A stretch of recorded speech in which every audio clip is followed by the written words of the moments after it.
Dr. Darrell Ezell, Director for the Interfaith Action Program at Claremont Lincoln University. We're live from the Parliament of the World's Religions here in Salt Lake City, Utah. Sitting down right now with none other than Reverend Dr. Johnny Ray Youngblood.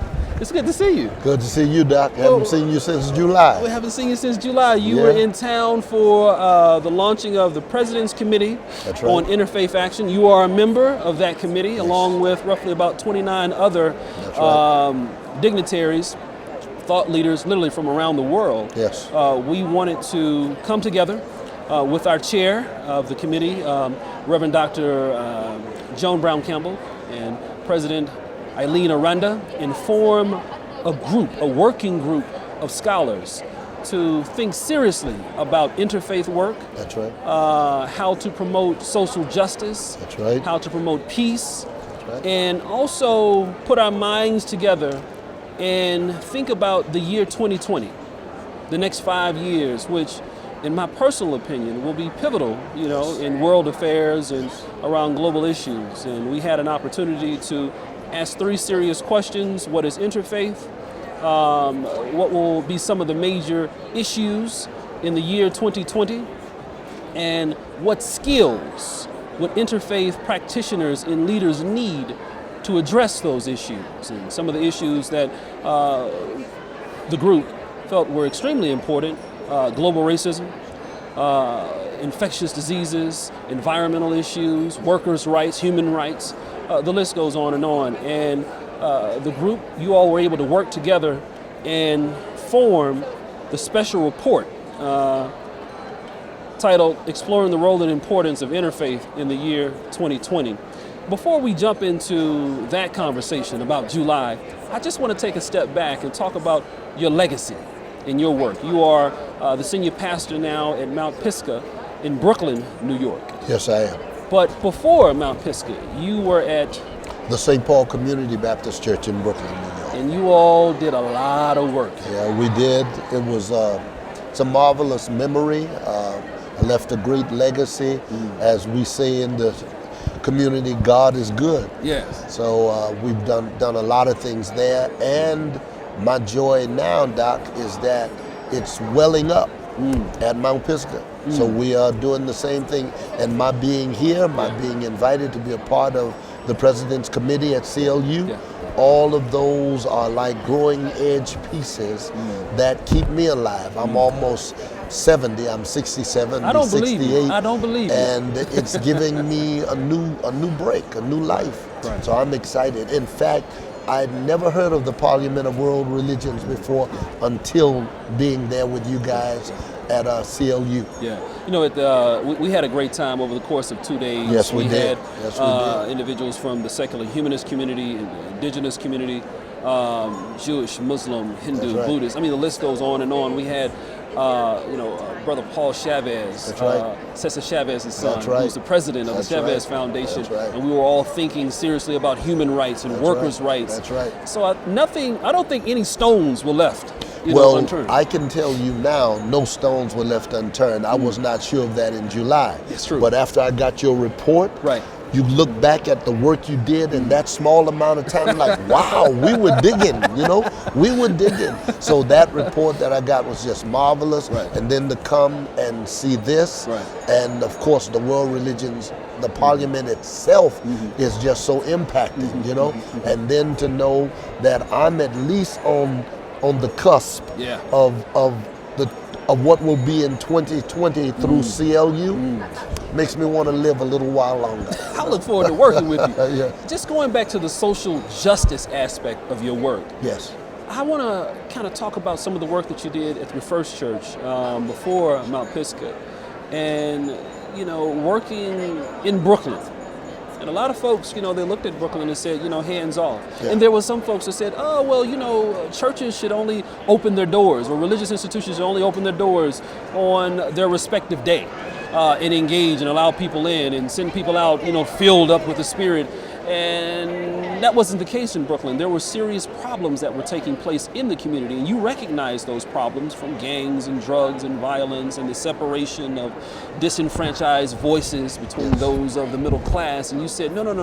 There needs to be a bridge, an overarching bridge and you decided to put your mind to the test and work with the people.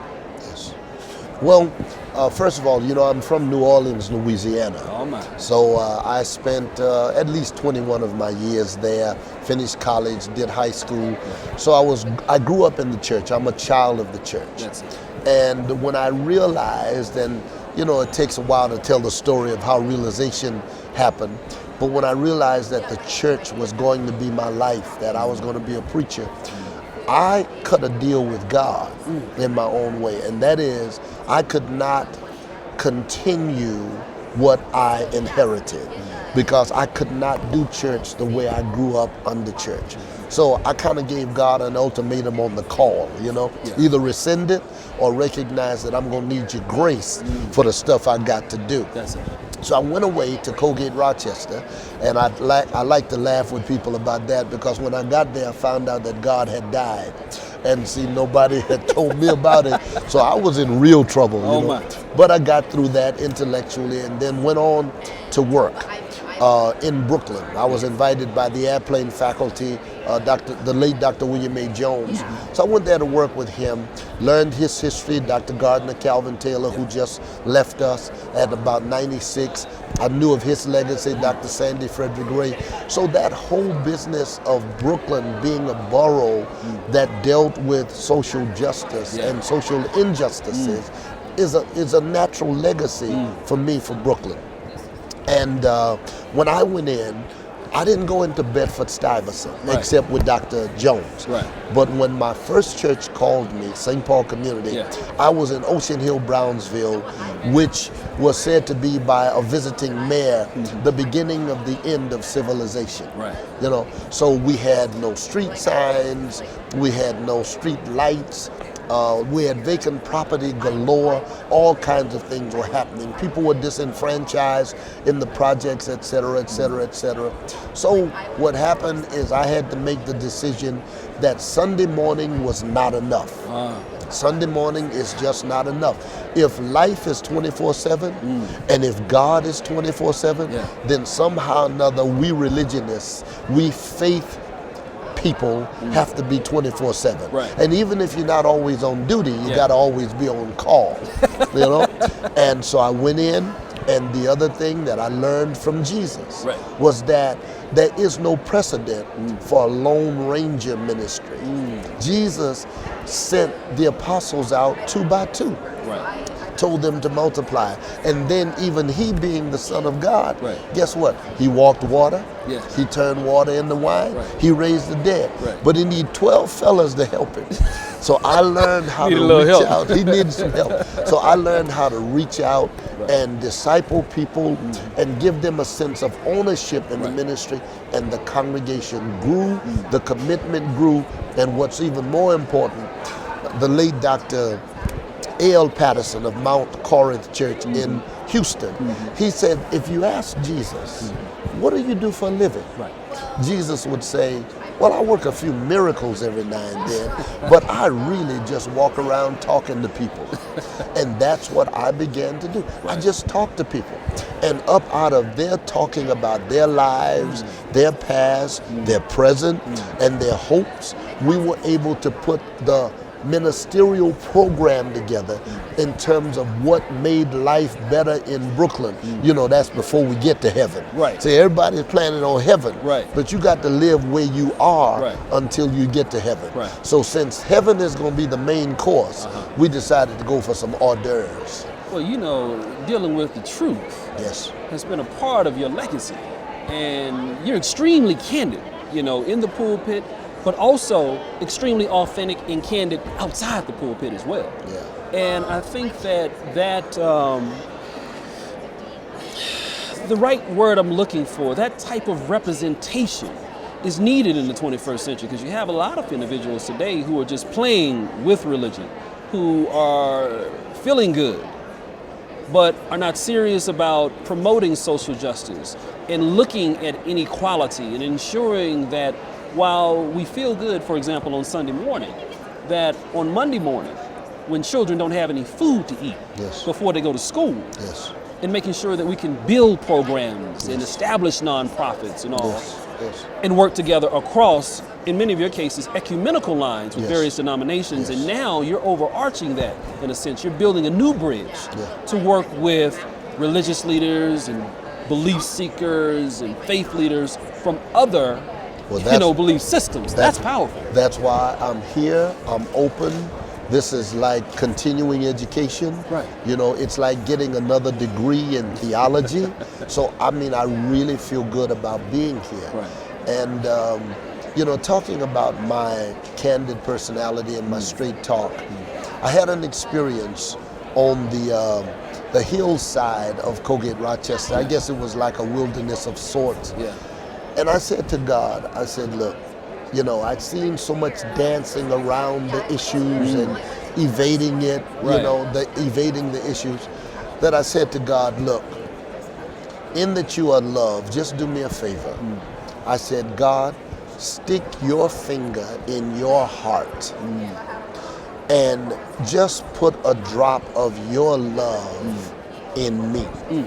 Because blood reproduces itself.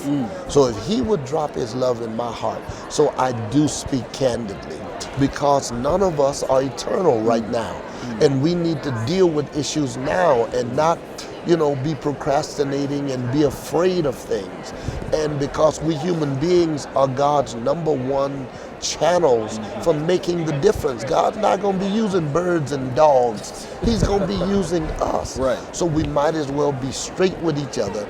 And whatever I do, I try to speak the truth in love. Speaking it to power in love.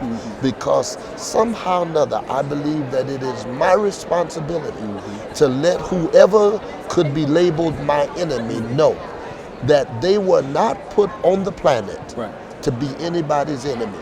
But we can do so much more together, loving each other. You know, Dr. W.E.B. Du Bois said in The Souls of Black Folks that the color line would be the problem of the 20th century. 21st century, and we've seen that. We've seen, especially with Barack Obama. Absolutely, absolutely, absolutely. Barack Obama, I know he's from Chicago and I'm from New Orleans, but I used to go to the country during the summer. Barack Obama has been like fatback. You understand? And they used you got to bring down what fatback is. A lot of folks don't know about fatback. They used to use fatback, that part of the hog that they would put on a boil and bring it to a head. And Barack Obama has been fatback on the boil of racism in this country. He's brought it to a head in a whole lot of ways. So it's two things I want to pull out. The first thing is that I agree that the problem of the color line, as Du Bois indicated, would be the problem in the 20th century, but also the 21st century. We see the problem of the color line, the ethnic line, the cultural line, the faith line, are some of the major issues. And the fact that we can't put the fatback on the sore and it serves as a bomb, but it's coming to a head now. And as it comes to a head, it's two things. One, why are we hiding from the fact that racism exists? We're not in a post-racial America just because we have an African-American president, or would you agree? No. I think that the reason we're hiding it is because we're ashamed of it. And I think that it's so interesting that, you know, since it's the color line, it's based on color.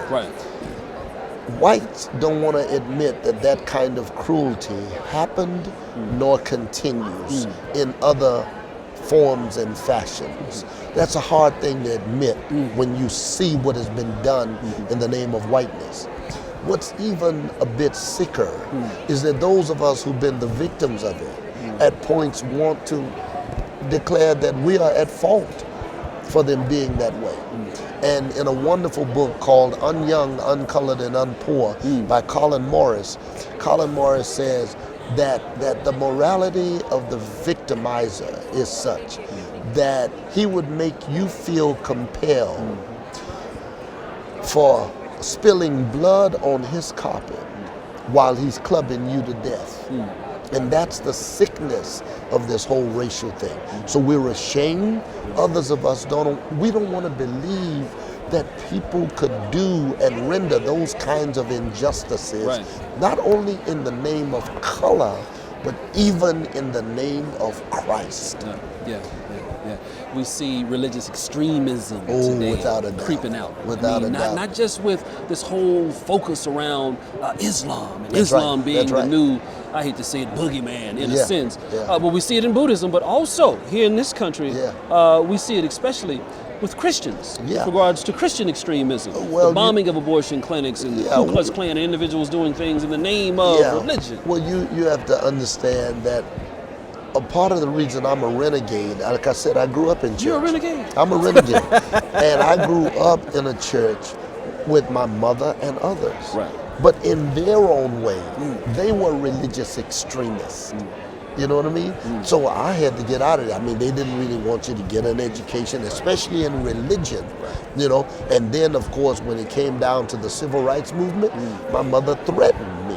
That she better not catch me out there. See, so that's a form of religious extremism. Right. And then when you move to implement the will of God, you know, remember, Satan, according to the scriptures, has been made the prince of the air. For me, I call him the prince of the airwaves. Wow.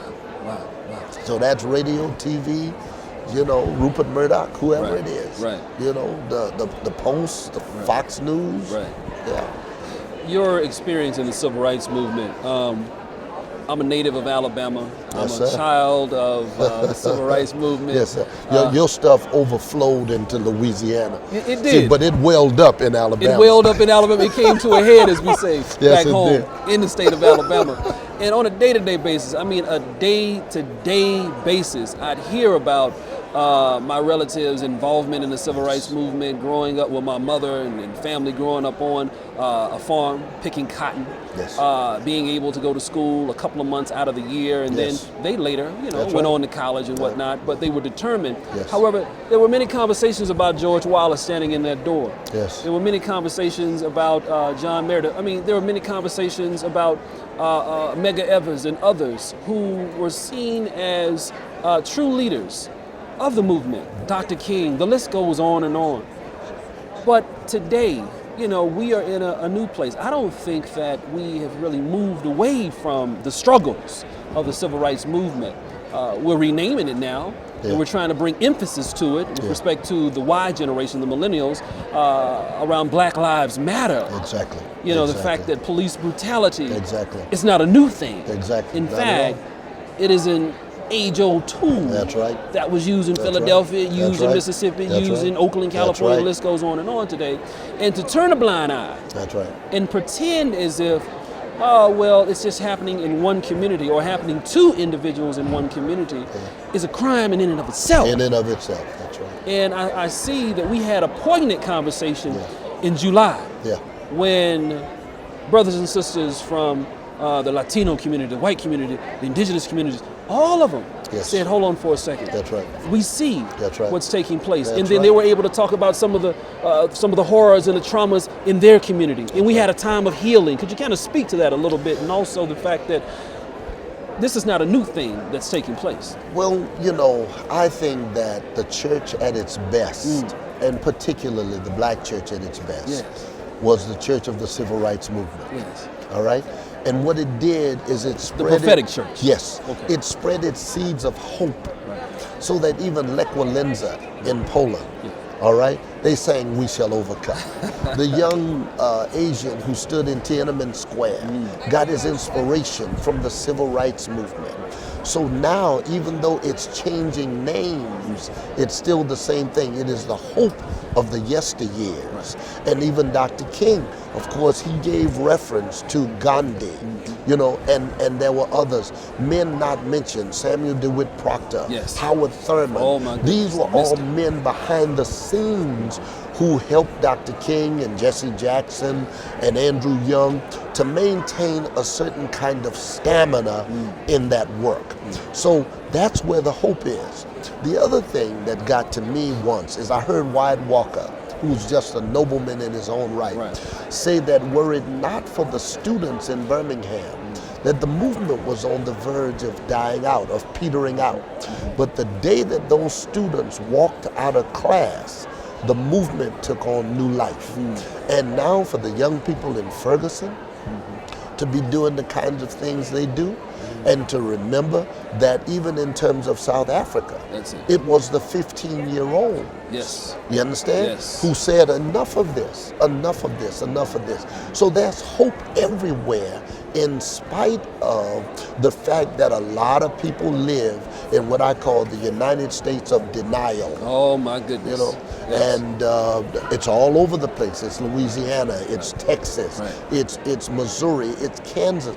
The bottom line is people still live in denial. And I love Francis Cress Welsing, who says to us as a people that we need to stop believing that racism does not exist. You know, this country is shifting because, you know, the Pew, Brookings Institute, all these different institutes indicated reports that by the year, I would say 2035, 2050, this will be what's called a minority-majority nation. Whites will no longer make up the majority, but the minority. And people of color will make up the majority. And the tectonic plates in the country are shifting. Yes. And that's one of the reasons why I argue that we see these new conflicts today. I call them moral conflicts, conflicts that are incommensurate or intractable, that can't be resolved through traditional dialogue or diplomacy. And you really have to sit down and understand one's historical pain. You know, with respect to the historical pain of our indigenous brothers and sisters, our Latino brothers and sisters. I mean, our brothers and sisters who are in Appalachia, who are impoverished, that have been pushed to the fringe. And there is no bridge, you know, within their own community, you know, to engage, to improve their situations. So a lot of people, I believe, are extremely frustrated, especially in this country, in the United States of America, or the United States of denial, are extremely frustrated. But we have to figure out how to listen. And listening has been so difficult because everybody is saying, I hurt too. Yeah. Well, a wonderful rabbi, now deceased, by the name of Marshall Meyer, who befriended me in a very special way, but still passed away at an early age. Marshall Meyer said, when my book came out, Upon This Rock, the book on me came out, he said that the reason he loved the book was because he was tired of his brothers and sisters, Jewish, feeling that they had a monopoly on suffering. I once spoke to a First American or Native American, indigenous person, and he said that usually he didn't listen to anybody else talking about their suffering because the Native Americans felt that they had suffered the most. All right? I listen to women talk about the sexism and oppression, and I'm a black man. And my woman, my sister, my mother can get a place in the society based on the fact that she's got two political identities. She's a woman and she's black. A minority. And yet I'm left out altogether. So yes, everybody starts to say, I hurt worse than you, I hurt worse than you, I hurt worse than you. But also on the other hand, these institutions, Brookings and all, who are giving their reports, they have to understand that what they do is they fuel the fears of ignorant people. Who feel that this is going to be some kind of hostile takeover on the part of the minorities when they become the majority. And we're not thinking about taking over, we are just looking for justice. We're looking for justice. Why should 40% of the world and nation's wealth be in the hands of 1% of the people when it's the other people who do the work and make them rich? We're not asking always for a handout, we're asking for a hand. You know, we don't want you to do it for us, but we can do it ourselves if you clear the path as the Declaration of, not Declaration of Independence, but as the Constitution says. So we're saying to America, live up to your potential. Because your promise is already out the window. You know, I'm thinking about Dr. King in Washington, D.C., March on Washington, when he said, you wrote us a bad check. And it came back. Insufficient funds. And now we're realizing that the check, it's not just a check, a bad check for black folks, but for disenfranchised folks, Yes. individuals who are purposely pushed outside Yes. or pushed to the fringe, Yeah. away from Yeah. the central conversation that's taking place at the table with the 1%. That's right. And I just want to think for a second with you about the beloved community. You know, we rarely talk about King's Yeah. beloved community. I see that as King 2.0, Yeah. you know, moving forward. Yeah. But the beloved community, could the interfaith community, the interfaith world be that place, that beloved community, if we're honest? Sitting here in this setting Yes. of the Parliament, 2015, Salt Lake City, Utah. Right. I've been here 2 days. What I have seen says yes. It says yes. It says yes. One of my favorite pieces to read is Jonathan Livingston Seagull. And you know, Jonathan was this seagull who got tired of being with the other seagulls. It's an allegory, you know, who would fly from the shoreline to the garbage barge every Right. day, and that was considered existence. Yeah. Jonathan thought some thoughts that his own didn't think. Right. And I think it was not Ralph Waldo Emerson, George Bernard Shaw said, some men see things that are and ask why. Yes. I dream things that never were and ask why not. That was Dr. King as well.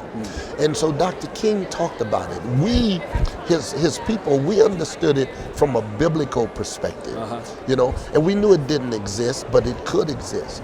When I come to this gathering, not only do I see what Dr. King meant and the beloved community, the seeds are here, but I think about Jesus, who one day was approached by the apostles, and they said to Jesus, yo, we caught a man casting out devils in your name the other day, and we shut him down.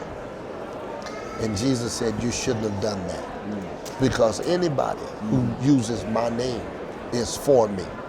And I look around at Sikhs, I look at Muslims, I look at Christians, I look at Catholics, I look at women priests, I look at women, I see labor unions. Yes.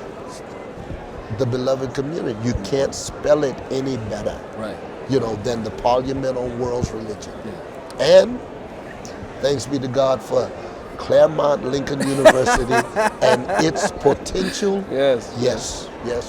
Well, thank you so much, Reverend Dr. Thank Youngblood. you, man. I look forward to all of us working together with you yeah. and moving forward. Yeah, you have